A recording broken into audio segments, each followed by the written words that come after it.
小时候最喜欢秋天了，因为秋天各种瓜果都会成熟，而且那时候最爱吃的也是烤红薯。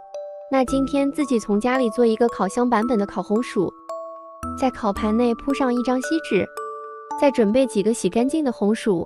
烤出来的红薯好不好吃，和它有没有用盐水泡，有没有煮过关系不大，是和它的品种有关系。最好选用蜜薯，因为蜜薯烤出来的又甜又流油。直接把它放进烤箱内，上下火200度烤50分钟左右。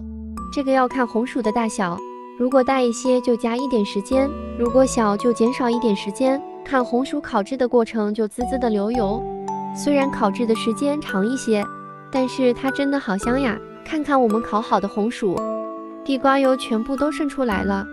掰开看看里边的黄心，这个颜色也太诱人了吧！而且它这个味道真是太香了，咬一口下去软软糯糯，特别的甜。如果你们做烤红薯的话，一定要选好品种，最好选用蜜薯。普通的红薯它烤出来是那种面面的，不会特别甜，这种是又甜又香。赶紧去买红薯吧。